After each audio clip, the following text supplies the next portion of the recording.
yes sama no. Sudah, selain itu I don't know. Saya tidak tahu. Kemudian Masya Allah tabarakallah, saya termasuk curhat sebentar biar agak plong sedikit, terlalu masih pagi biar enggak sepaneng. Jadi saya termasuk keluarga yang elit, Pak. Panjenengan mawon kalah. Ekonomi sulit maksudnya waktu itu. Tapi Masya Allah tabarakallah, saya punya semangat yang tinggi karena saya pernah mendengar, Gontor itu disiplinnya Masya Allah. Ada pokoknya disiplinnya Masya Allah, bahasa Arabnya Masya Allah, bahasa Inggris. Saya tertarik, Pak. Tapi saya nggak punya apa-apa. Saya tahu orang tua saya nggak punya apa-apa, saya tahu. Untuk mendaftar demi Allah nggak ada apa-apa. Demi Allah saya jujur. Untuk mendaftar ke Gontor saya tidak punya apa-apa. Tapi karena tetangga saya ada yang disekolahkan, kemudian saya tahu. Bukan promosi Gontor ini ya, Masya Allah ya. Maaf, ini bercerita saja. Akhirnya saya berniat waktu itu untuk masuk ke sana. Saya marah sama ibu saya, sama orang tua saya. Saya tunggu 1 tahun, Pak. Saya tunggu 1 tahun, saya disekolahkan ke Gontor. Setelah 1 tahun, gak disekolahkan. Pagi seperti ini, jam segini saya sudah kabur. Saya bawa motor, gak tahu selebornya jatuh kemana, saya tidak tahu. Waktu itu masih muda, Pak. Sekarang juga masih muda sih sebenarnya. Akhirnya apa? Orang tua saya karena dia tidak tahu saya lari kemana, akhirnya bingung. Semalaman beliau, kedua orang tua saya menangis. Saya mohon maaf kepada orang tua saya. Beliau menangis mencari saya kemana anak saya ini. Akhirnya apa? Dikejar ke rumah teman saya di daerah Sendang sana, di Tulungagung. Masya Allah, ahlan wa sahlan, Pak Eko juga datang. Kemudian saya disamperin ke sana, pulang. Kamu nanti disekolahkan ke Gontor. Ternyata jamaah yang dimuliakan oleh Allah Subhanahu wa taala, biaya untuk mendaftarkan saya itu utang dulu. Ya Allah, ketika itu saya Masya Allah tabarakallah. Tapi atas izin Allah Subhanahu wa taala saya lulus. Atas izin Allah Subhanahu wa taala, dari 1000 alumni saya panggilan ke-23. Kemudian diperintahkan oleh Pak Kiai untuk mengabdi di Pondok Pusat. Kemudian setelah selesai ngabdi 1 tahun, kuliah gratis, semuanya gratis dan lain sebagainya. Qadarullah masyafa'al, saya berniat untuk sekolah ke Timur Tengah, diizinkan oleh Allah Subhanahu wa taala. Di sana sekitar 7 tahun sampai 8 tahun. Alhamdulillah, sudah kembali kepada pelajaran. Jamaah yang dimuliakan oleh Allah Subhanahu wa taala, indah sekali akhlaknya Kanjeng Nabi alaihi assalatu wassalam, yang akhlak tersebut tidak dimiliki oleh siapapun, tidak ada. Dari yang sudah lahir, sudah menikah, ataupun yang belum lahir, atau yang pun sudah meninggal, tidak ada yang akhlak yang senada atau sebanding dengan akhlak beliau alaihi salatu wassalam. Ketika itu kana khuluquhu Al-Qur'an. Semua akhlaknya Kanjeng Nabi alaihi salatu wassalam, dari perkataan, dari perbuatan, dari sikap, semuanya adalah Al-Qur'an. Implementasi daripada Al-Qur'an. Jamaah yang dimuliakan oleh Allah Subhanahu wa taala, akhlaknya Kanjeng Nabi alaihi salatu wasallam tidak cuma diakui oleh lawan, tidak cuma diakui oleh kawan, tapi lawan juga mengakuinya. Jamaah yang dimuliakan oleh Allah Subhanahu wa taala, salah satu contoh karena beliau diakui oleh para musuhnya. Beliau ketika terjadi cekcok, perselisihan peletakan pembangunan Ka'bah. Ka'bah waktu itu dibangun oleh orang-orang Quraisy yang penguasanya adalah kakeknya Nabi Muhammad sallallahu alaihi wasallam. Yang mengurusi Mekah adalah kakeknya alaihi assalatu wassalam. Beliau belum diangkat seorang nabi, tapi oleh orang-orang Quraisy dijuluki sebagai Al-Amin. Kenapa? Ketika mereka bingung, ketika sampai pada peletakan Hajar Aswad, mereka saling membunuh, mereka saling berperang karena pengen kabilahnya adalah yang meletakkan Hajar Aswad tersebut. Sesuatu yang bergengsi, jamaah yang dimuliakan oleh Allah Subhanahu wa taala. Peletakan batu pertama bangun masjid saja biasanya ngundang gubernur, biasanya ngundang Pak Kiai yang levelnya Masya Allah tabarakallah. Ini adalah peletakan Hajar Aswad. Mereka pengen kabilah mereka, kabilah Quraisy yang ada di situ, kabilah-kabilah pengen bersaing, berperang, pengen meletakkan Hajar Aswad. Sesuatu yang bergengsi, jamaah. Bukan sesuatu yang biasa-biasa saja. Jamaah yang dimuliakan oleh Allah Subhanahu wa taala, akhirnya apa? Orang-orang Quraisy ada yang bermusyawarah, Ada orang yang tua waktu tersebut, dituakan kemudian bermusyawarah. Mereka bersepakat awwalu man dakhalal haram, dia yang akan meletakkan Hajar Aswad. Orang yang masuk pertama kali Masjidil Haram, dia diputuskan atas musyawarah tersebut yang akan meletakkan Hajar Aswad. Lihat bagaimana akhlak Rasulullah sallallahu alaihi wasallam. Ketika sudah dipilih, kemudian Kanjeng Nabi alaihi salatu wasallam dakhala min baitis safa, min babis safa, masuk dari bab safa. Ingkang pernah tindak haji, tindak umrah pasti tahu bab safa.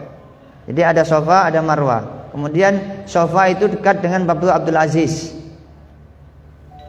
Jangan dibayangkan Pak, datang saja langsung ke sana. Allahumma amin.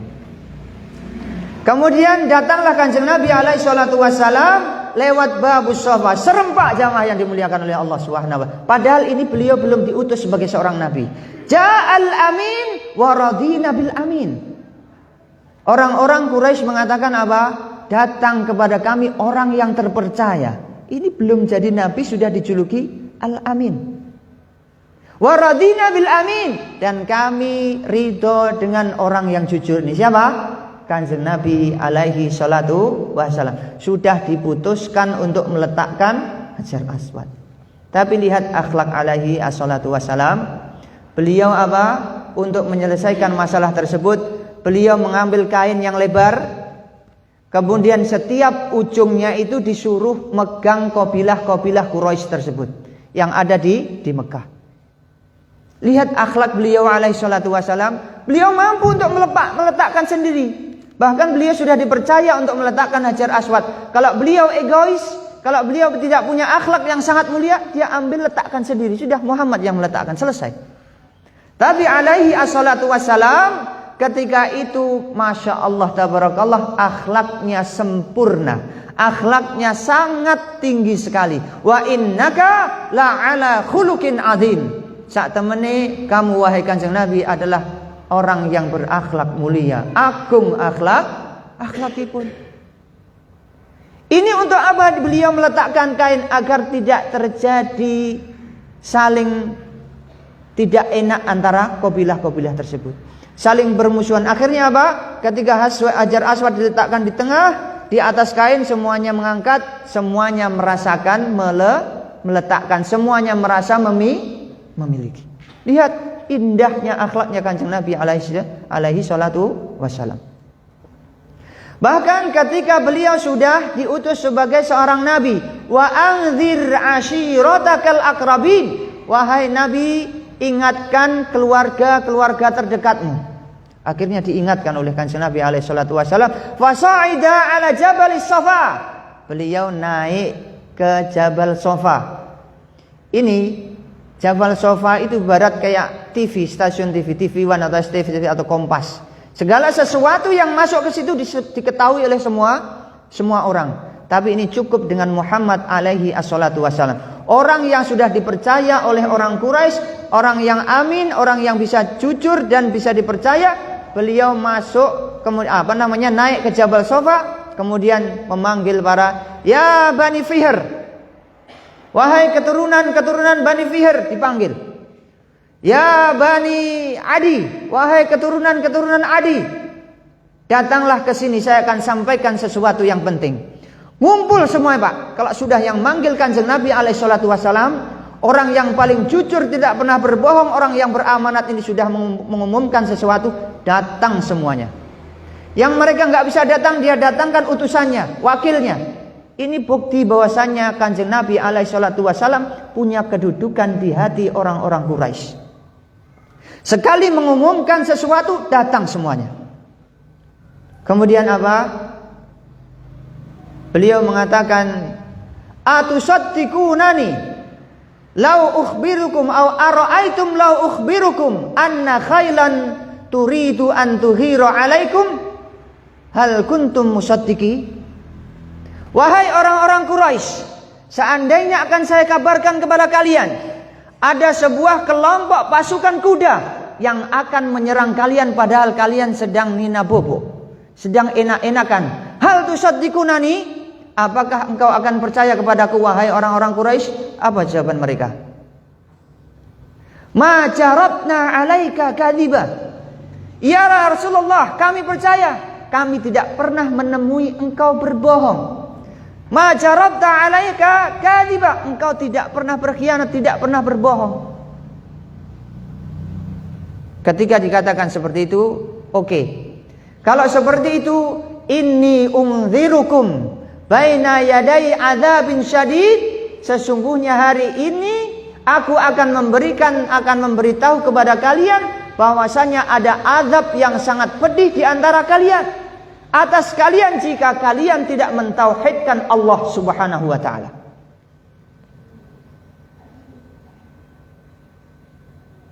Jamaah yang dimuliakan oleh Allah Subhanahu wa taala, ketika beliau sudah dipercaya oleh orang Quraisy, kemudian beliau memberitahukan ini salah satu akhlak beliau, cinta kepada umatnya. Beliau cinta, beliau sudah dijamin masuk surga. Sudah aman beliau. Dosanya diampuni, dijamin masuk surga.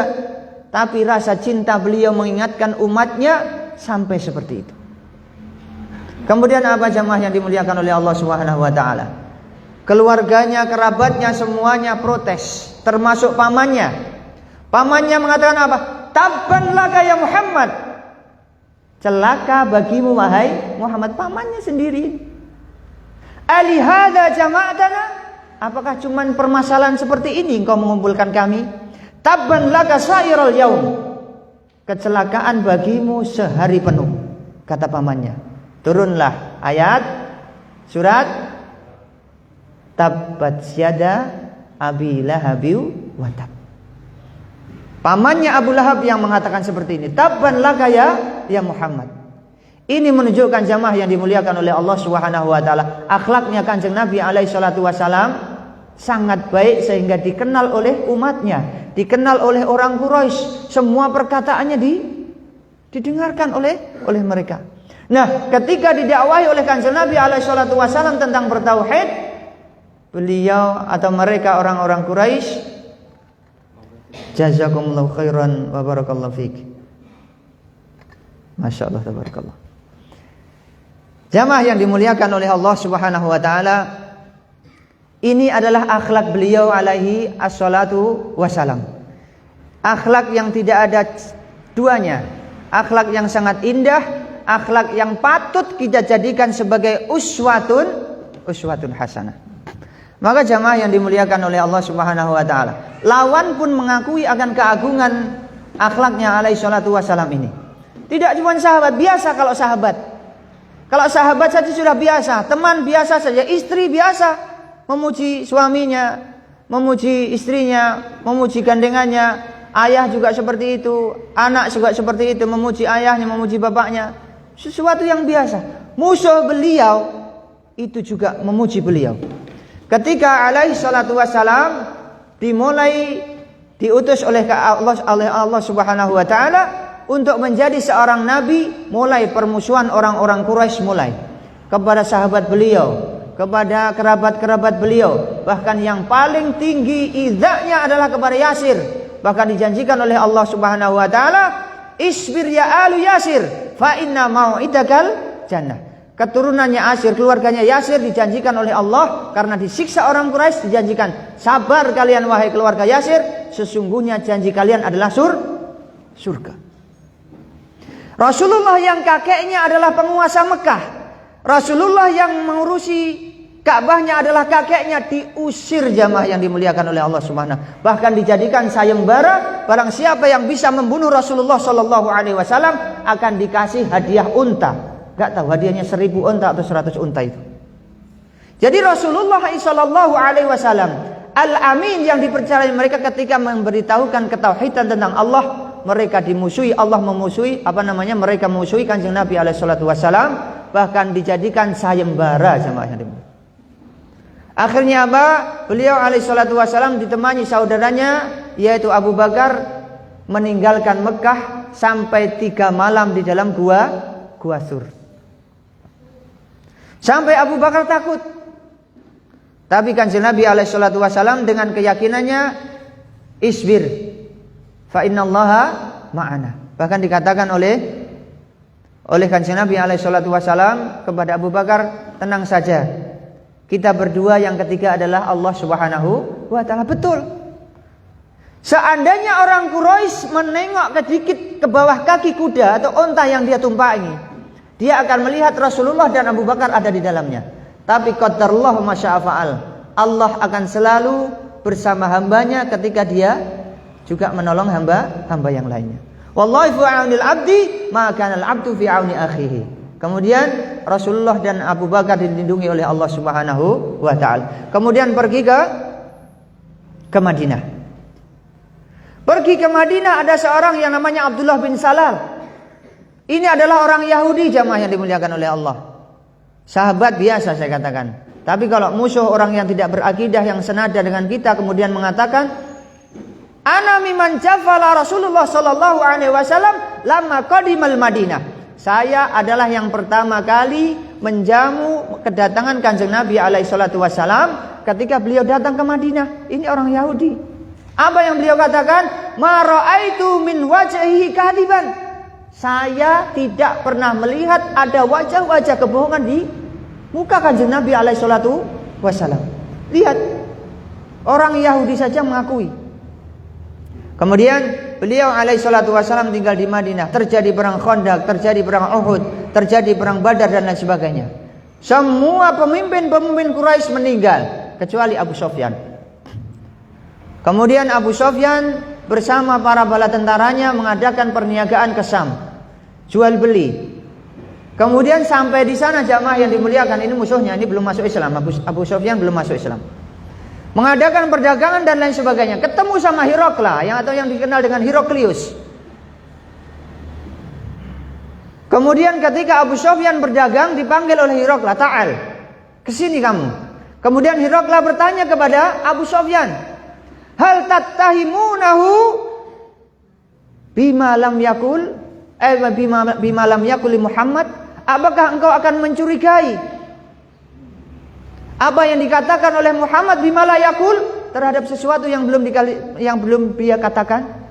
Apakah engkau akan mencurigai Muhammad sallallahu alaihi wasallam? Yang sebelumnya Hirokla ini pernah bertanya, wahai Abu Sufyan, pernahkah Muhammad berbohong? Jawabannya tidak. Pernahkah Muhammad berkhianat? Jawabannya tidak. Kemudian ditanya, apakah engkau akan mencurigai dia terhadap sesuatu yang dia tidak katakan?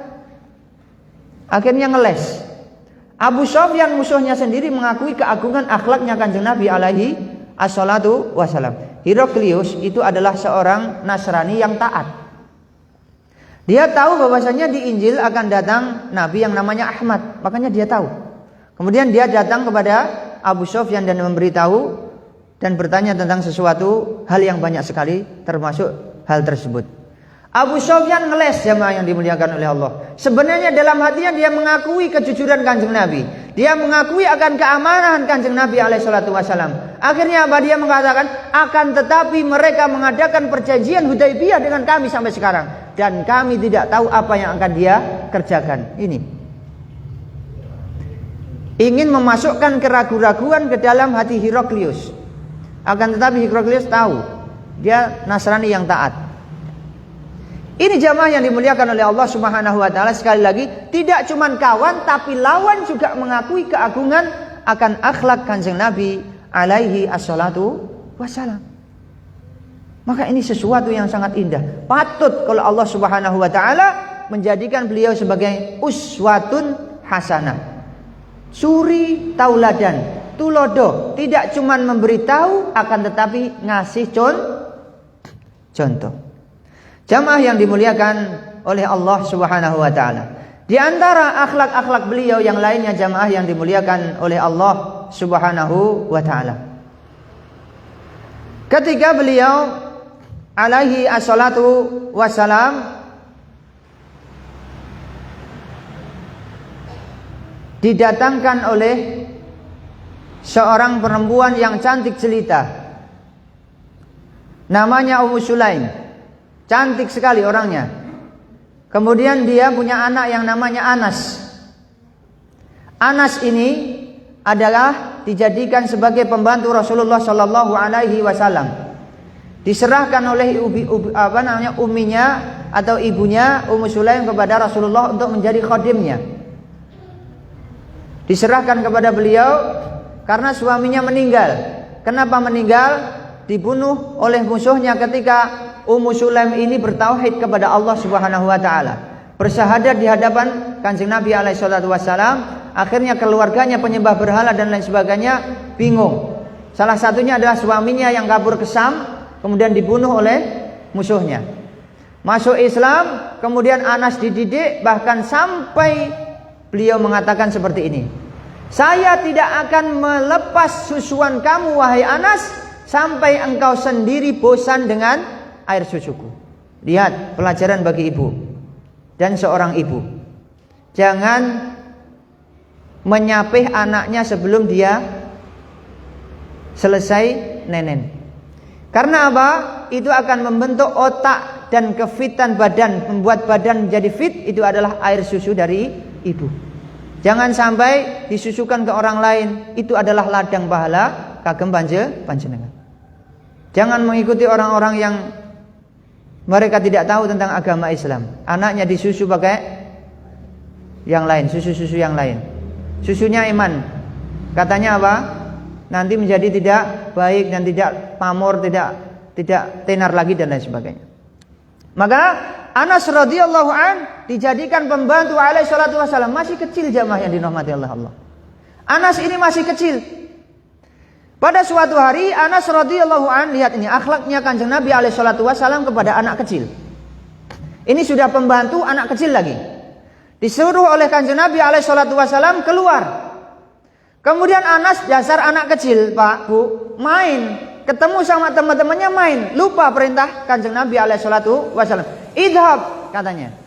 Pergilah wahai Anas, idhab li amrin. Kerjakan sesuatu. Ketika diperintahkan malah lama sekali. Kanjeng Nabi nunggu kok enggak datang-datang. Kemana anak ini? Tapi alaihi salatu wasallam dengan kesabaran beliau cari. Ini majikan mencari pembantu, anak kecil lagi. Ada enggak kira-kira? Zaman sekarang yang punya pembantu sabarnya seperti Kanjeng Nabi alaihi assalatu wassalam. Tidak ada jamaah yang mulia.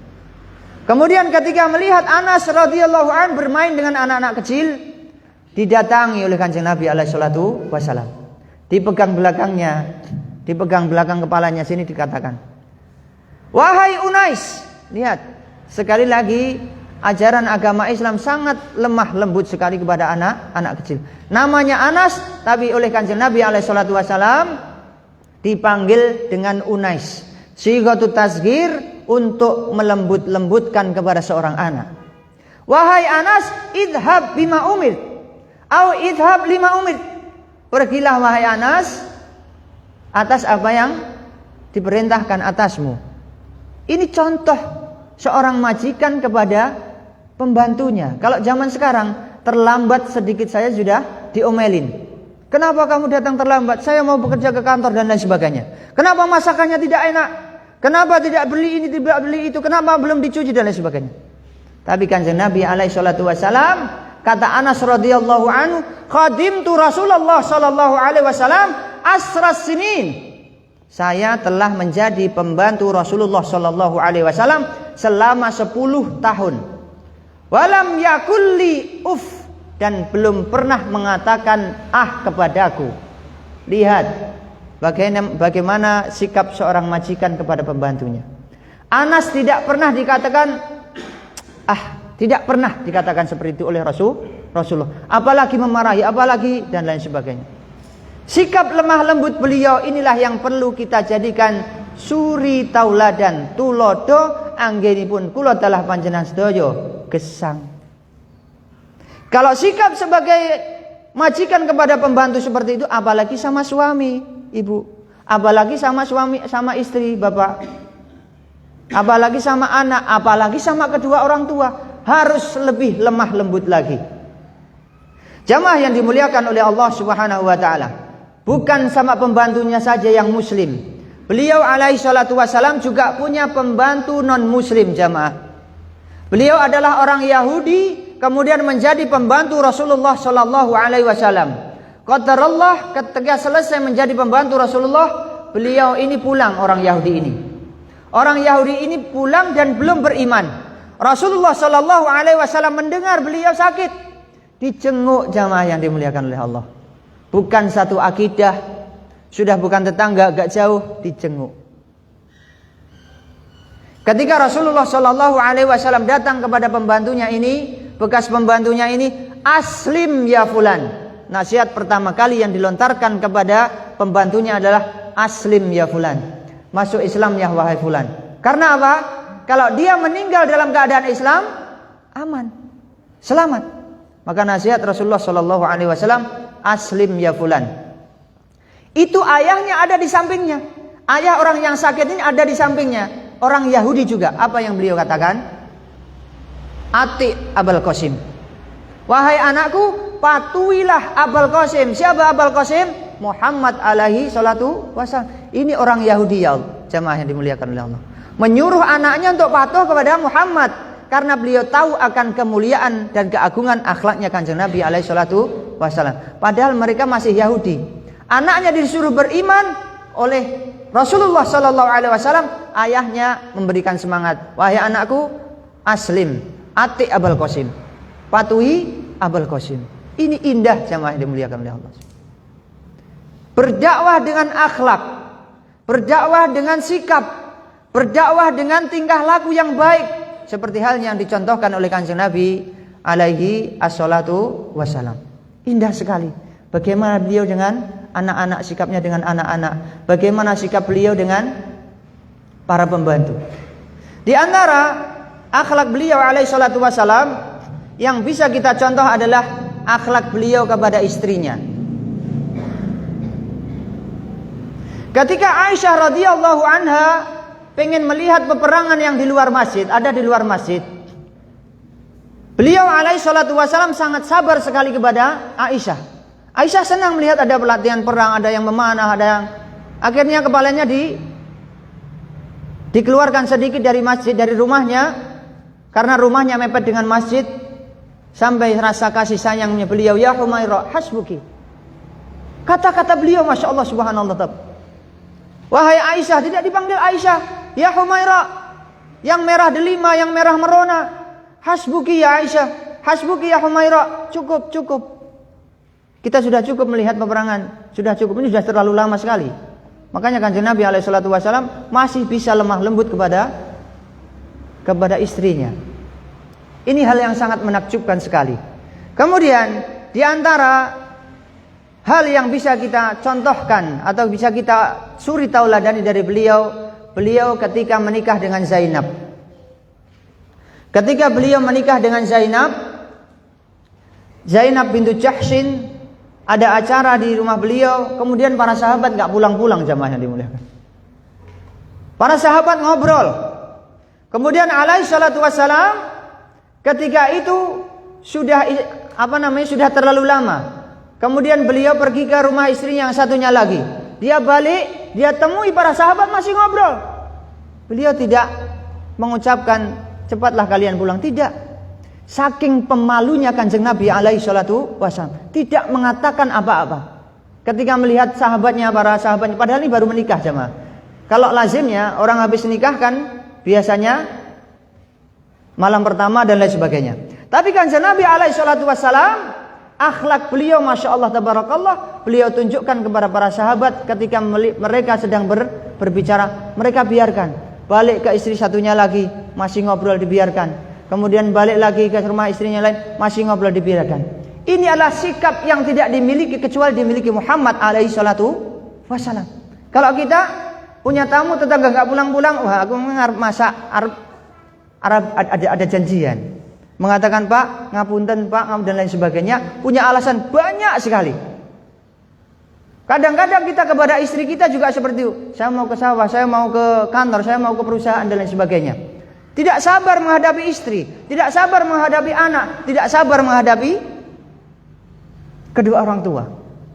Maka jamaah yang dimuliakan oleh Allah Subhanahu wa taala, sikap pemalu beliau masya Allah tidak ada duanya. Kemudian sifat pemaaf beliau yang kita contohi, menjadikan uswah kepada kita sifat pemaaf beliau.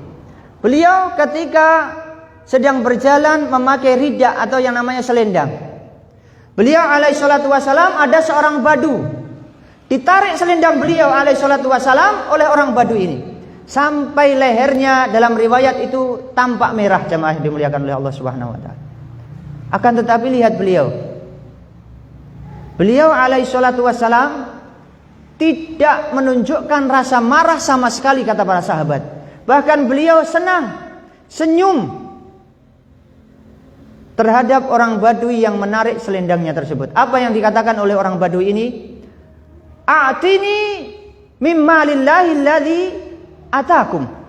Ya Rasulullah, kasihkan ke saya harta yang dititipkan Allah kepada kamu, kepada saya. Apa jawaban Kanjeng Nabi alaihi salatu wasallam kepada para sahabat? Atuhu, berikan. Dikasih, jamaah yang dimuliakan oleh Allah Subhanahu wa taala. Sudah tidak marah, pemaaf, apa yang dia minta dikasih oleh Rasulullah sallallahu alaihi wasallam. Kalau kita buru-buru seperti itu, ketika kita ditarik, balik kita tarik, kita teriakin. Nggih napa mboten? Usikum wa iyaya nafsi bitaqwallah. Ketika kita disakiti, dihina orang lain, kita akan balik menghina. Ketika dilempar, kita akan balik dilempar. Ketika motor keserempet, nesu. Nggih napa nggih? Apalagi motornya masih baru, apalagi mobil Alphard atau Pajero kesenggol, suruh ganti napa mboten? Suruh ganti. Bahkan pinjem piringnya pecah, suruh ganti. Nggih napa mboten? Nggih. Jamaah yang dimuliakan oleh Allah Subhanahu wa taala. Ini adalah uswah, patut kalau beliau dikatakan oleh Allah Subhanahu wa taala uswatun hasanah. Jamaah yang dimuliakan oleh Allah Subhanahu wa taala. Sifat pemaaf beliau tidak ada duanya, jamaah yang dimuliakan. Beliau alaihi salatu wassalam, beliau adalah uswatun hasanah yang patut kita jadikan pogeran, kita jadikan landasan anggenipun kula talah panjenengan sedaya gesang. Sifat pemalu beliau alaihi salatu wassalam, masyaallah. Kemudian sikap beliau terhadap makanan, jamaah yang dimuliakan. Kata Anas radhiyallahu anhu, ma'aba Rasulullah sallallahu alaihi wasallam ta'aman qattun. Rasulullah tidak pernah menghina yang namanya itu makanan. Kula tanglet nggih, Bu, jujur mawon nggih. Lek jenengan masak kurang asin, wonten sing komen napa mboten? Ki kok panganan kurang asin. Goreng tempe, Bu. Tempe ini kurang matang, dikomen napa mboten, Bu? Dikomen. Iki jare Ibu lho, Pak, kula mboten. Jamaah yang dimuliakan oleh Allah Subhanahu. In ahabba akala. Rasulullah kalau melihat makanan itu dia suka, beliau makan. Wa in kariha tarok. Kalau beliau tidak suka, beliau akan meninggalkan tanpa mengomeni segala sesuatu apapun. Beliau diam. Pada suatu hari, beliau alaihi salatu wassalam keluar berperang bersama Khalid bin Walid. Khalid bin Walid itu dulunya juga bukan seorang muslim. Bahkan ketika perang Uhud, Khalid ini belum masuk Islam. Bahkan yang menghancurkan pasukan perang Uhud itu adalah Khalid bin Walid. Tapi saksi bahasan bukan di situ. Beliau alaihi salatu wasallam dihidangkan seorang Rasulullah sallallahu alaihi wasallam, dihidangkan oleh Khalid sebuah dhab. Apa itu dhab? Kadal padang pasir, Bu. Pak. Kadal padang pasir yang bahasa Arabnya adalah dhab, tapi dia halal. Lihat bagaimana sikap Rasulullah sallallahu alaihi wasallam ketika dihidangkan kadal padang pasir ini. Ini seorang nabi, seorang Rasulullah. Lazimnya kalau kita ada Pak Camat jenengan tubasaken sate napa mboten, jujur mawon. Sate napa soto paling ndak utawi rawon napa rendang nggih napa mboten. Ini Rasulullah sallallahu alaihi wasallam dihidangi oleh Khalid kadal padang pasir, dicincang, dimasak dan lain sebagainya, enggak tahu ada micinnya atau ada garamnya atau tidak, ada sambalnya saya tidak tahu. Tapi dimasak, dalam riwayat dimasak, dihidangkan oleh Kanjeng Nabi alaihi salatu wasallam kadal padang pasir. Ketika Khalid mulai makan lahap dan lain sebagainya, Rasulullah diam, jamaah yang dimuliakan Allah. Diam. Kemudian Khalid apa yang bingung Khalid? Ini kok Rasulullah sallallahu alaihi wasallam enggak menyentuh makanan sama sekali. Enggak bicara dan juga dan lainnya sebagainya. Enggak ngomentari dan lain sebagainya. Akhirnya Khalid bin Walid mengatakan, "Ya Rasulullah, kenapa engkau tidak makan makanan ini? Kenapa engkau tidak makan makanan ini? Aharamanhu? apakah dia haram? Apa jawaban Rasulullah sallallahu alaihi wasallam? Lihat indahnya bagaimana beliau menjawab. Ya Khalid, lam yakun hadzal hayawanu fi ahli atau fi qaryati. Makanan ini, hewan ini belum pernah ada di daerah saya, sehingga saya belum terbiasa memakannya. Lihat bagaimana. Kalau kita melihat seseorang di zaman now atau zaman sekarang, ketika makanan tidak enak, mereka akan mengumpat, ini kurang garam, ini kurang micin, ini kurang sasa, ini kurang ini dan lain sebagainya. Ini tidak enak. Tapi Rasulullah Shallallahu Alaihi Wasallam jeli murni sesuatu dari yang hak, tapi ke hak yang lainnya, tapi lebih rendah. Beliau tidak mengatakan, ya Khalid, saya tidak suka makanan. Tidak. Tapi mengatakan apa? Makanan ini belum pernah ada di daerah saya, sehingga saya tidak terbiasa dahar panganan ngeten. Indahnya bagaimana kalau seorang suami bisa menerapkan hal yang seperti ini. Indahnya bagaimana kalau seorang istri atas kekurangan suaminya juga menerapkan akhlak seperti ini. Indahnya bagaimana orang tua jika memahami anaknya yang nakal. Indahnya bagaimana seorang anak yang memahami orang tuanya yang sedang dalam keadaan tua renta. Masya Allah. Akhlaknya Kanjeng Nabi alaihi assalatu wassalam tidak ada duanya jamaah. Makanan, bahkan beliau tidak pernah menghina. Bukan 1 bulan, 2 bulan, atau 3 bulan, seumur beliau 62 atau 63 tahun, beliau belum pernah menghina yang namanya makanan. Ada sesuatu yang sangat indah di Timur Tengah, yang di Indonesia mungkin masih sedikit. Orang Arab, meskipun dia itu orangnya bengis, jahat dan lain sebagainya, perkataannya ya kalb, ya hewan dan lain sebagainya, beliau mengucapkan segala binatang-binatang itu diucapkan. Itu mereka kebanyakan orang-orang jahil yang ada di sana itu masih ada sekarang. Beliau kalau lagi marah, ya hewan, ya kalb, dia mengatakan kata-kata yang jelek-jelek. Tapi satu yang indah dari mereka ya jemaah, mereka ketika melihat makanan terjatuh tidak akan pernah diinjak, diambil dan disisihkan di tempat yang rapi. Kalau mereka melihat saudaranya menginjak makanan, dimarahin. Indahnya Masya Allah tabarakallah. Itu adalah implementasi dari ayat wala tus'alunna yauma idzin anin naim. Suatu hari nanti kalian akan ditanya tentang nikmat yang pernah Allah berikan kepada kalian. Jangankan makanan, baju yang panjenengan tak pakai sekarang, baju yang panjenengan simpan di lemari kalian akan ditanyakan oleh Allah Subhanahu wa taala. Panjenengan damel nopo? Celana yang kita pakai akan ditanyakan oleh Allah Subhanahu wa taala. Anak yang diwariskan kepada kita akan ditanyakan, beliau adalah umat amanah. Anak kita adalah mereka amanah. Amanah dari Allah Subhanahu. Kedudukan yang kita miliki akan ditanyakan.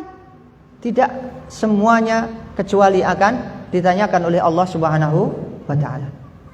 Jamaah yang dimuliakan, sekali lagi akhlak beliau alaihi salatu wasalam tidak ada duanya. Lihat kemudian diantaranya kedermawanan beliau alaihi salatu wasalam. Rasulullah sallallahu alaihi wasallam kalau memberi itu tidak takut fakir. Karena Rasulullah sallallahu alaihi wasallam idza a'ta la yakhsal faqra. Rasulullah itu kalau memberi sesuatu enggak mikir entah saya nanti menjadi fakir atau tidak mikir. Ketika terjadi perang Hunain, mendapatkan ghanimah dari peperangan, ada badui yang datang kepada beliau, meminta seluruh ghanam yang ada di lembah dikasih oleh Kanjeng Nabi alaihi salatu wasallam. Kalau kita mikir-mikir mau ngasih satu saja, mikir-mikir. Ini ghanam kambing yang satu lembah dari ghanimah tersebut, dari perang Hunain tersebut, diminta oleh orang Badu. Orang Badu itu orang pedalaman Arab, diminta. Dikasih oleh alaihi salatu wasallam, dikasih semuanya. Belum cukup jamaah yang dimuliakan oleh Allah. Beliau dijahitkan oleh seorang perempuan, dijahitkan sebuah baju, kemudian ditawarkan kepada Kanjeng Nabi alaihi salatu wasallam. Beliau menolak. Kemudian suatu hari dalam riwayat beliau mengambil baju tersebut li kaunihi muhtajan, karena beliau membutuhkan baju tersebut. Ketika sudah diambil alaihi salatu wasallam, ada satu sahabat datang, jamaah yang dimuliakan oleh Allah. Uksuni biha ya Rasulullah, berikan bajumu itu kepadaku. Ini baju pemberian dari perempuan dan dia mengambilnya karena butuh, diminta oleh sahabat diparing Bu. Masya Allah, tabarakallah. Padahal beliau alaihi salatu wasallam sedang membutuhkan baju tersebut. Sebenarnya beliau tidak mau mengambil baju karena beliau sedang membutuhkan. Akhirnya apa? Beliau mengambil baju tersebut. Ketika diminta oleh sahabat dikasih, jamaah yang dimuliakan. Lihat bagaimana kedermawanan beliau alaihi assalatu wassalam. Belum cukup jamaah. Masih ingat tadi cerita pertama, Abu Sufyan, seorang musyrik yang memusuhi beliau, datang ke perang Khandaq pengen membunuh Rasulullah, tidak berhasil. Datang ke perang Uhud pengen membunuh Rasulullah, tidak berhasil. Perang Badar, datang ke perang Badar pengen membunuh Rasulullah sallallahu alaihi wasallam, datang tidak berhasil membunuh Rasulullah sallallahu alaihi wasallam. Sampai datang perjanjian Hudaybiyah, Rasulullah diusir waktu itu dari Mekah, dijadikan sayembara, diusir sampai Madinah, kembali kepada Fathu Mekah, membawa 10.000 tentara. Yang terjadi pada perjanjian Hudaybiyah, yang diceritakan oleh Abu Sufyan tersebut ketika beliau datang ke Sam yang ceritakan tadi. Ketika ditanya tentang akhlak beliau alaihi salatu wasalam, ini adalah seorang yang paling benci kepada Nabi Muhammad sallallahu alaihi wasallam. Sejelek-jeleknya wajah yang saya benci, kata Abu Sufyan, adalah wajahnya Muhammad alaihi salatu wasalam. Makanya dia datang perang Khandaq, perang Uhud, perang Badar pengen membunuh Rasulullah sallallahu alaihi wasallam. Qadarallahu masyafa'al, Rasulullah tidak bisa diberikan kemudaratan oleh Abu Sufyan. Ketika terjadi Fathu Mekah, Rasulullah sallallahu alaihi wasallam masuk ke Mekah yang awalnya beliau diusir, beliau disiksa, beliau diboikot, dijadikan sayembara. Beliau masuk ke Mekah dengan tawadhu, dengan merunduk, dengan patuh kepada Allah Subhanahu wa taala, tidak mengangkat kepala. Lihat bagaimana sifat ketawaduan beliau alaihi salatu wasallam. Ketika datang bertemu dengan Abu Sufyan takut, lari. Kemudian orang-orang musyrik yang ada di Mekah takut. Apa yang beliau katakan kepada mereka? Ma tadhunnuni fa'ilun bikum? Apa kira-kira yang ada dalam pikiran kalian? Apa yang akan saya lakukan kepada kalian? Apa yang mereka katakan? Hadza yaumul malhamah. Hari ini adalah hari pertumpahan darah. Muhammad membawa 10.000 jamaahnya, bala tentaranya ingin menghancurkan Mekah. Tidak, jamaah yang dimuliakan. Rasulullah sallallahu alaihi wasallam adalah akhlaknya tidak duanya. Orang yang menyakiti beliau sampai ke ubun-ubun pun beliau maafkan. Abu Sufyan yang mengatakan sejelek-jeleknya wajah yang paling saya benci adalah Muhammad. Ketika itu beliau dikatakan oleh Kanjeng Nabi alaihi salatu wasallam, idhabu antum tulaqa. Pergilah kalian wahai penduduk Mekah, kalian bebas. Padahal mereka belum masuk Islam. Dalam suatu riwayat sebagian mereka masuk Islam, tapi sebagian mereka belum, termasuk Abu Sufyan. Kedermawanan beliau kepada Abu Sufyan apa? Abu Sufyan ini ketika sudah mendapatkan keamanan dari Rasulullah sallallahu alaihi wasallam tetap ada di Mekah. Ketika Rasulullah sallallahu alaihi wasallam mempunyai ghanimah yang banyak dari unta-unta, Abu Sufyan dikasih 100 unta. Ini orang yang paling benci dia. Oleh Rasulullah sallallahu alaihi wasallam diparingi 100 unta, Pak Bu. Belum masuk Islam dia. Dia belum masuk Islam. Kemudian ada ghanimah lagi ditambah oleh Rasulullah sallallahu alaihi wasallam 100 unta lagi menjadi 200. Masih kekeh dia. Masih musyrik, belum mau masuk Islam. Ditambah lagi oleh Rasulullah sallallahu alaihi wasallam 100 lagi. Leder, Bu.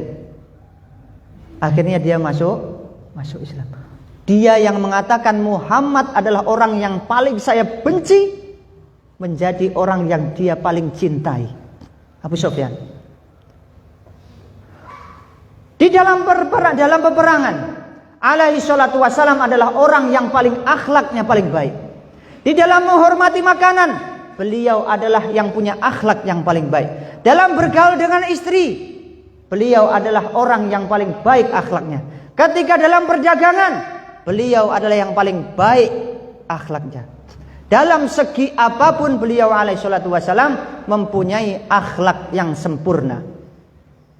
Dan ini adalah bukti bahwasanya akhlak beliau adalah mukjizat. Mukjizat jamaah yang dimuliakan Allah.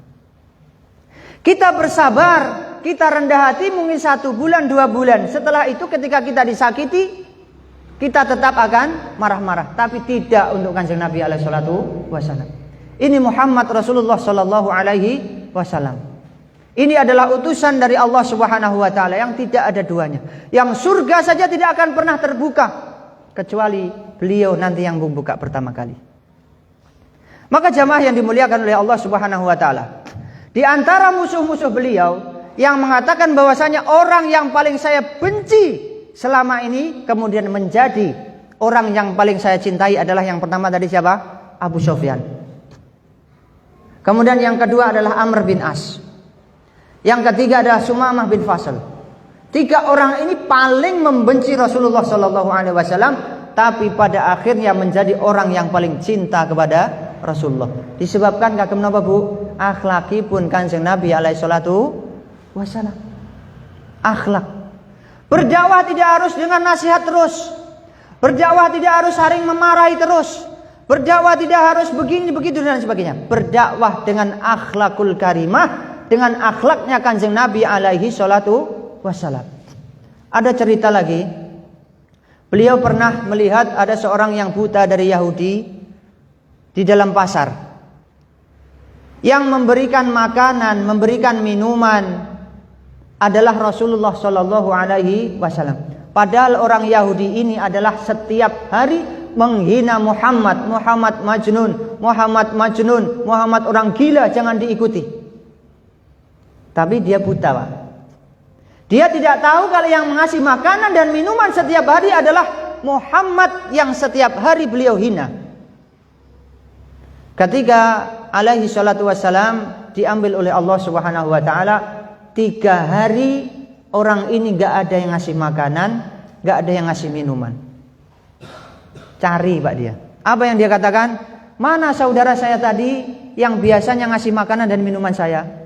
Umar radhiyallahu anhu yang jalan yang dia lewati tidak dilewati oleh setan mendengarkan perkataan tersebut.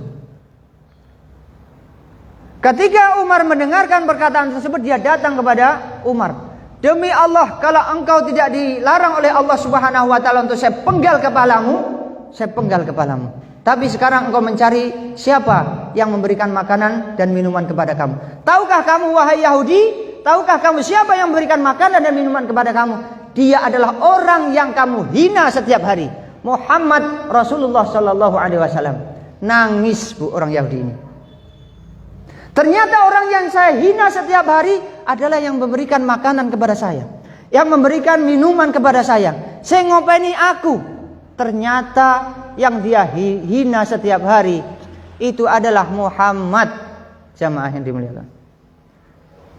Qaddarallahu ma syaa fa'al. Dia nangis, dia melihat bagaimana agungnya akhlak Rasulullah sallallahu alaihi wasallam.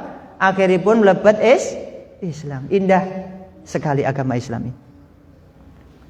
Maka jamaah yang dimuliakan oleh Allah Subhanahu wa taala, kalau kita ingin menjadikan saudara kita taat kepada kita, maka jadilah kita yang dermawan dan berakhlak yang baik. Sebagaimana dicontohkan oleh Kanjeng Nabi alaihi assalatu wassalam. Kemudian kembali kepada laqad kana lakum fi Rasulillahi uswatun hasanah. Liman kana yarjullaha wal yaumal akhir wa dzakarallaha katsiran.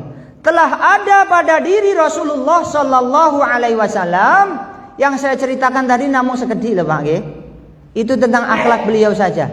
Belum beliau dalam peperangan, belum beliau dalam perdagangan, belum beliau dalam kepemimpinan kenegaraan beliau, belum dalam siasat dan lain sebagainya. Ini masih akhlak beliau alaihi salatu wasallam. Maka Allah katakan, laqad kana lakum siapa jamaah yang dimuliakan oleh Allah? Orang mukmin kata mufasir. Fi Rasulillahi uswatun hasanah, pada diri Rasulullah sallallahu alaihi wasallam uswatun hasanah, tulodo ingkang sae. Di mana tulodonya? Fi af'alihi, dalam perbuatannya, fi aqwali dalam perkataannya, fi ahwali dalam bagaimana beliau bersikap. Liman kana yarjullaha wal yaumal akhir, bari barang siapa yang mengharapkan kepanggih kalih Allah Subhanahu wa taala bil amni wassalamah. Kagem piyambakipun ingkang mengharapkan bertemu dengan Allah Subhanahu wa taala selamat saking hisab, selamat saking siksa api neraka. Wa dzakarallaha katsira, dan menyebut Allah dengan banyak, artinya menyebut dan mengingat Allah dengan berinfak, mengingat Allah dengan berzikir, mengingat Allah dengan memperbaiki ibadah, mengingat Allah dengan bersedekah, mengingat Allah dengan membantu saudara kita. Masya Allah, tabarakallah. Wa dzakarallaha katsira, mengingat Allah Subhanahu wa taala. Kenapa kata mufassir di sini lakum adalah orang mukmin? Sebab nyonto Kanjeng Nabi alaihi salatu wasalam ora bakal iso kecuali piyambake anggadai iman. Dadosaken Kanjeng Nabi alaihi salatu wasalam suri tauladan uswatun hasanah niku abot kecuali mereka ingkang anggadai wonten ing manahipun iman ingkang kuat. Maka laqad kana lakum di sini kata mufassir adalah lakum adalah orang-orang mukmin ingkang ing manahipun wonten keimanan, ada keyakinan. Karena memang betul-betul abot nyontoh Kanjeng Nabi alaihi salatu wassalam. Jamaah yang dimuliakan oleh Allah Subhanahu wa taala. Anas itu adalah salah satu yang beliau doakan juga. Dalam berdoa juga beliau alaihi salatu wassalam itu masya Allah mubarak. Doa beliau mustajab. Anas adalah pembantu beliau. Kemudian pada suatu saat Ummu Sulaim daripada ibunya Anas ini menikah lagi ketika ditinggal suaminya. Kemudian dilamar oleh seorang saudagar kaya raya di Madinah waktu tersebut. Punya banyak kekayaan dan lain sebagainya, onta, ladang dan lain sebagainya. Ini adalah saudagar yang kaya, perdagangannya hebat dan lain sebagainya. Namanya Abu Talhah. Abu Talhah waktu itu datang kepada Ummu Sulaim. Ummu Sulaim meskipun sudah punya anak, qadarullah beliau adalah orang yang cantik, jelita dan lain sebagainya. Banyak orang yang ingin melamar dia. Kemudian datanglah Abu Talhah datang kepada Ummu Sulaim. Ya Ummu Sulaim, saya ingin melamar kamu. Apa yang dia katakan? Tidak seyogyanya engkau menikahi aku sedangkan aku muslimah dan engkau belum beriman kepada Allah. Bingung, patah hati, Pak. Patah hati. Abu Talhah patah hati. Panjenengan pernah patah hati waktu masih muda? Sing senyum-senyum kayaknya berpengalaman. Jamaah yang dimuliakan oleh Allah Subhanahu. Abu Talhah patah hati, jamaah yang dimuliakan. Kemudian beliau datang kepada Rasulullah Shallallahu Alaihi Wasallam. Seraya dengan muka yang bersemangat, ingin datang kepada Rasulullah Shallallahu Alaihi Wasallam, pengen mengucapkan syahadat di hadapan Rasulullah. Tujuannya pun apa? Ingin menikah dengan Ummu Sulaim. Masya Allah, tabarakallah. Karena memang Ummu Sulaim ketika dilamar itu mensyaratkan maharnya adalah mahar yang sangat mulia sekali, yang tidak bisa dihargai dengan uang, yang tidak bisa dinilai dengan harta. Apa mahar beliau? Agar keislaman Abu Talhah menjadi mahar Ummu Sulaim. Padahal ini orang kaya loh, Pak. Abu Talhah ini kalau memberi mahar 1 miliar 2 miliar biasa saja kalau zaman sekarang. Tapi Ummu Sulaim, masya Allah ketawaduannya, dia tidak minta apa-apa kecuali maharnya adalah islamipun bojone Abu Talhah. Qadarullah dikaruniai seorang anak meninggal.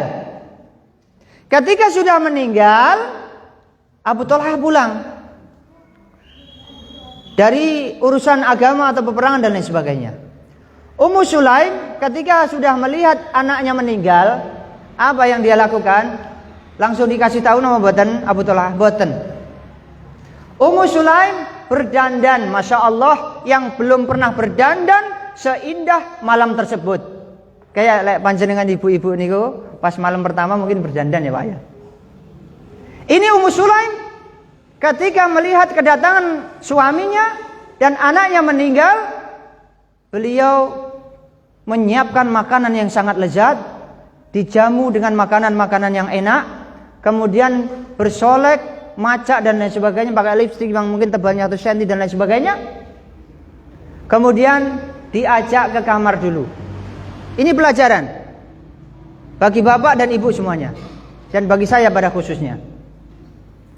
Ummu Sulaim menjamu beliau radhiyallahu anhu, plus diajak ke kamar sampai paginya baru dikasih tahu. Selesai di kamar, selesai makan dan lain sebagainya, dikasih tahu bahwasanya anakmu sudah meninggal. Ketika pertama kali malam datang dikatakan, wahai Abu Talhah, anakmu sudah dalam keadaan tenang. Tapi tidak dikasih tahu kalau anaknya ini meninggal. Dijamu dulu, dikasih ini dan lain sebagainya, bersolek, memperindah diri dan lain sebagainya. Sampai pada paginya dikasih tahu bahwasanya anaknya sudah meninggal. Kira-kira Abu Talhah nesu napa mboten? Ya nesu Pak, menungso. Anaknya meninggal tidak dikasih tahu. Abu Talhah marah besar, datang kepada Rasulullah sallallahu alaihi wasallam. Ya Rasulullah, istri saya tidak memberitahu saya bahwasanya anak saya sudah meninggal. Ya, Rasulullah senyum saja. Rasulullah orang yang akhlaknya baik, akhlaknya sempurna, enggak ada duanya. Kemudian ditanya Abu Talhah, apa yang dikerjakan istri kamu semalaman? Beliau menyiapkan makanan yang sangat lezat ya Rasulullah, dan dia berdandan sebagaimana sebelum dia berdandan, maksudnya apa? Memperindah diri tidak seindah yang sebelum-sebelumnya. Kemudian dia mengajak saya ke kamar dan lain sebagainya. Kemudian Rasulullah bertanya, hal waqa'ta biha? Apakah engkau mendatangi dia waktu tersebut? Iya ya Rasulullah. Kemudian Rasulullah sallallahu alaihi wasallam mendoakan keberkahan kepada rezeki yang diberikan pada malam tersebut. Lahir jamaah yang dimuliakan oleh Allah Subhanahu wa taala, anaknya Ummu Sulaim dan Abu Talhah gara-gara dia marah semalaman tersebut. Akhirnya menjadi ahli Quran. Kanjeng Nabi yang mendoakan keberkahan. Diriwayatkan dari keturunan ini, dari keturunannya Abu Talhah dan Ummu Sulaim waktu dia marah-marah tersebut, banyak terjadi atau banyak menjadi ahli Quran semuanya. Masya Allah, indah sekali. Semakin kita itu soleh, semakin kita itu baik, semakin banyak doa, itu akan semakin baik. Maka sebagai orang tua, sebagai seorang guru, perbaikilah diri. Karena apa? Kenapa kita perlu memperbaiki diri sebagai seorang guru, sebagai seorang ibu, seorang anak? Apa manfaatnya menjadi seorang yang baik, seorang yang soleh? Ada dalam surat Al-Kahfi, diabadikan oleh Allah Subhanahu wa taala. Wa ammal jidaru fakana li gulamaini yatimaini fil madinati wa kana tahtahu kanzul lahumā wa kana abuhuma shalihah. Ngeten jamaah yang dimuliakan oleh Allah Subhanahu wa taala. Ketika kondisi orang tua itu soleh, ketika kondisi orang tua itu menjadi orang tua yang soleh, menjadi guru yang soleh, menjadi kiai yang soleh, masya Allah tabarakallah, keturunannya dijaga dan dilindungi, bahkan rezekinya dijamin oleh Allah Subhanahu wa ta'ala. Sedangkan tembok yang ada di kota ini, di bawahnya ada harta karun, yang harta karunnya adalah buat 2 anak yatim.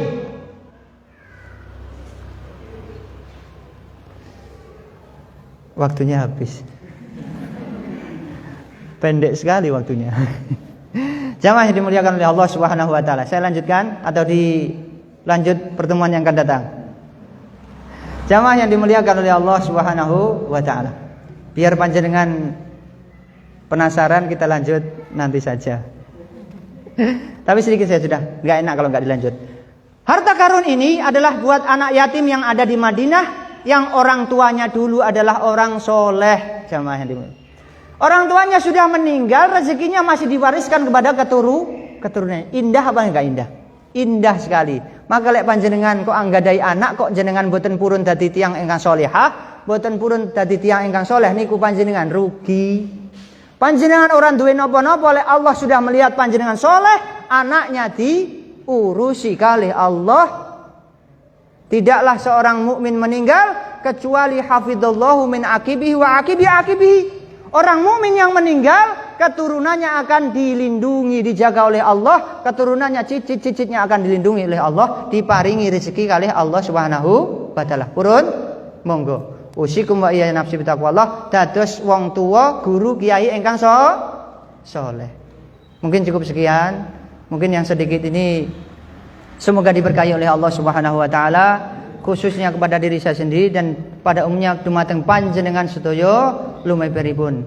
Allahumma anfa'na bima 'allamtana wa 'allimna ma yanfa'una warzuqna 'uluman tanfa'una fid dini wa dunya akhirah. Allahumma ati nufusana taqwaha wa zakkiha anta khairu man zakkaha. Ya Allah, bersihkanlah hati kami. Sesungguhnya Engkau adalah yang sebaik-baiknya membersihkan hati kami. Engkau adalah yang memiliki hati kami. Rabbana atina fid dunya hasanah wa fil akhirati hasanah wa qina adzabannar. Wa akhiru da'wana anil hamdulillahi rabbil alamin. Wassalamualaikum warahmatullahi wabarakatuh.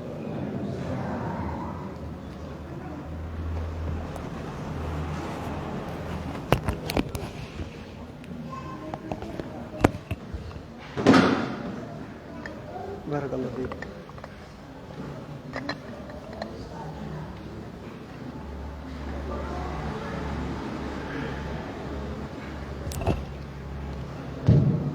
Terima kasih apa yang telah disampaikan oleh Ustaz Alfi. Semoga dimanfaatkan bagi kita semua. Sebelum acara ini kita tutup, ini ada sebuah launching tentang program IKD Bimbingan Belajar Al-Quran yang akan disampaikan oleh Ustaz Arfani. Tafadhol Ustaz.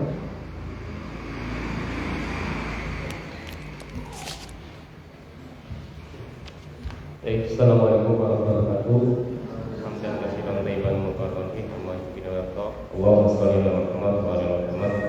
Bapak Ibu yang waktu sebentar, saya mewakili dari divisi di bidang dakwah dan pendidikan IKD yang beberapa bulan lalu dilantik di IP, melanjutkan yang disampaikan oleh Pak Ainul bahwa atau anak-anakmu bersuatu hasanah. Akhlak Rasulullah itu semuanya tercermin di dalam Al-Quran. Maka dari itu salah satu program dakwah IKD tentang Al-Quran bersama dengan bimbingan belajar Quran akan menawarkan kepada Bapak Ibu semuanya untuk terutama untuk anak-anak SMP atau SMA yang ingin bergabung di dalam program dakwah Quran IKD.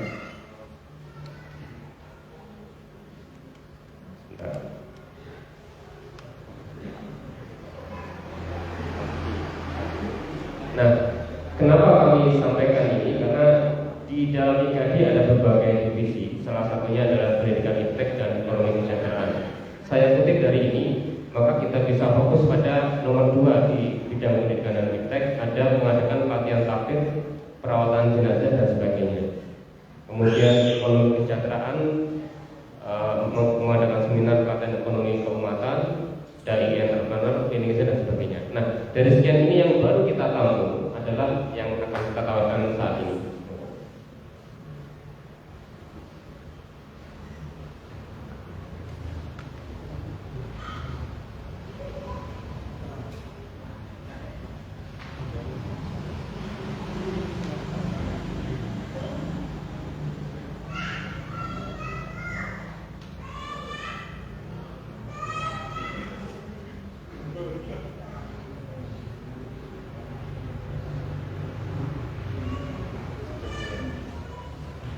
Nah, PBI atau Bimbingan Belajar Quran itu sudah terbentuk sejak 1 tahun. Nah, ini akan kita akan sinergikan dengan IKD. Jadi mengajak Bapak Ibu yang mempunyai anak SMA atau SMP yang mungkin dalam kesehariannya kesulitan mendapat bimbingan Quran bisa bergabung di tempat kita. Nah, kemudian yang sudah berjalani adalah fokus pada 3 juz terakhir. Jadi di juz 28, 29, 30. Rata-rata pesertanya adalah anak SMA karya yang dihadiri saja. Nah, dari untuk yang dewasa baru 1 orang, siapa dari Melawat ini. Lanjut.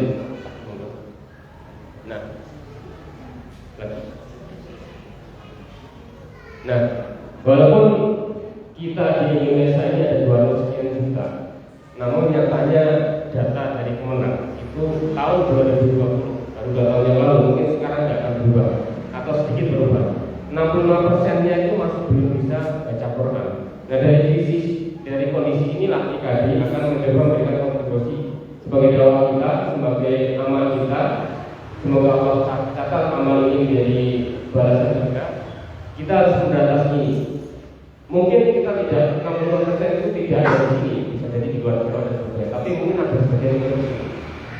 Lanjut Pak. Nah, kita bermula pada anak-anak SMP atau SMA karena di sini paling kuat untuk menanamkan pemahaman dan dihafal. Di mana masa-masa ini adalah masa-masa pertumbuhan otak dan fisiknya.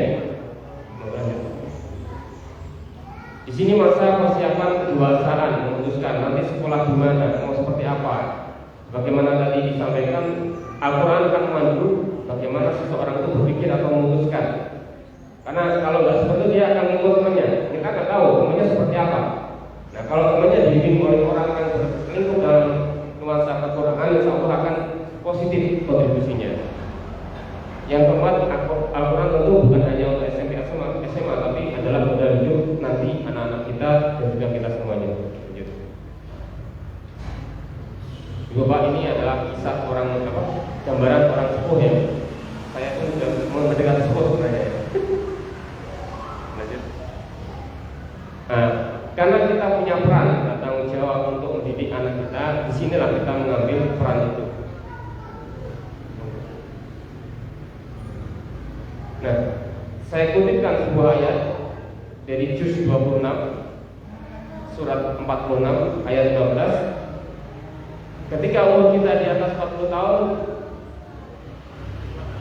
melalui Quran kita diajarkan untuk memperbanyak doa seperti ini. Rabbi auzinni an ashkura ni'mataka allati alayya wa ala walidayya wa an a'mala shalihan tardahu wa aslih fi dzurriyyati inni tubtu ilaika wa inni minal muslimin.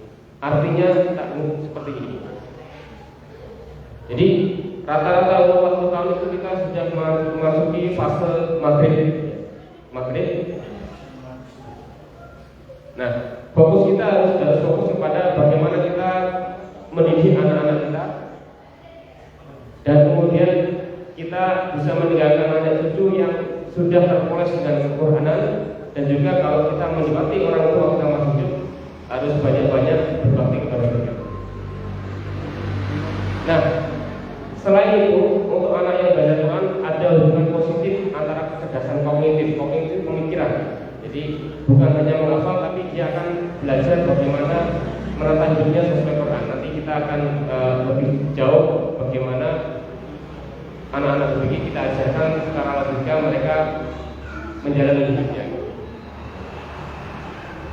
Dan sekarang banyak sekali program di perguruan tinggi yang menawarkan beasiswa kequranan ya.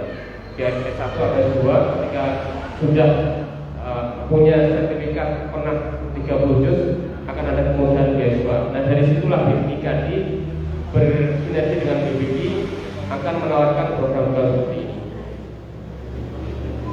Nah bagi yang berminat nanti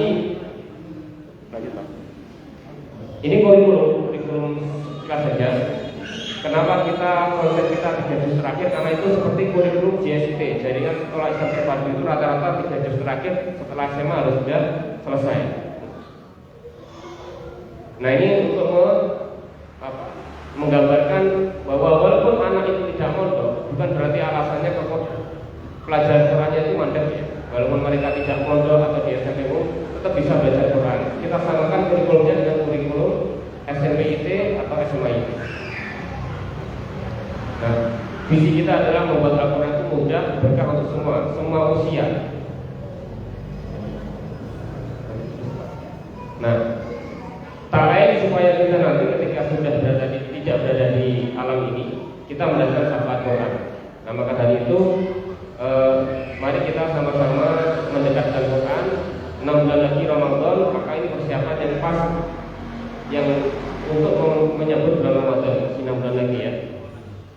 Nah, bagi yang berminat nanti bisa mengisi form seperti ini. Yang penting tidak usah semuanya diisi, yang penting nama, rumah dan nomor HP aja. Nanti selanjutnya bisa ditanyakan kepada guru BKD kapan dan bagaimana teknisnya. Untuk formulir ini yang pertama kami sediakan 6 lembar di sana, nanti bisa diambil. Bulan IKD setelahnya bisa dikumpulkan, atau nanti di grup ada, kalau yang sudah biasa ngisi Google Form sudah kita siapkan. Ya. Itu saja dari saya, dari Divisi Pendidikan dan IKD, menyampaikan program baru untuk tahun 2022, yaitu pendampingan bimbingan Quran untuk anak-anak SMP, SMA, dan dewasa. Hari, materi, klasifikasi, pemetaan kemampuan baca, nanti teknisnya tidak akan diadakan.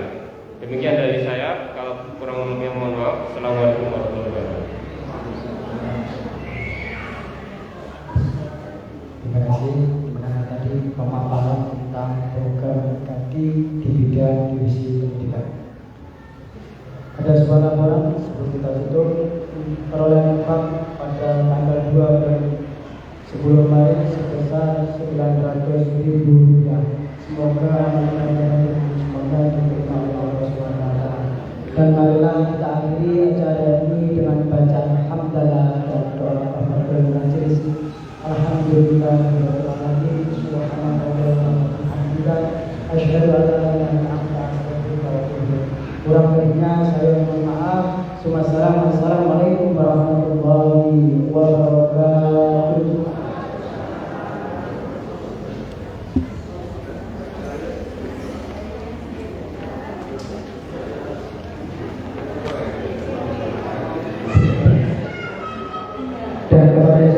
Seluruh jamaah, bagi yang menginginkan nasi bungkus atau nasi kotak bisa mengambil dan mengisinya kembali di kotak infak yang telah tersedia.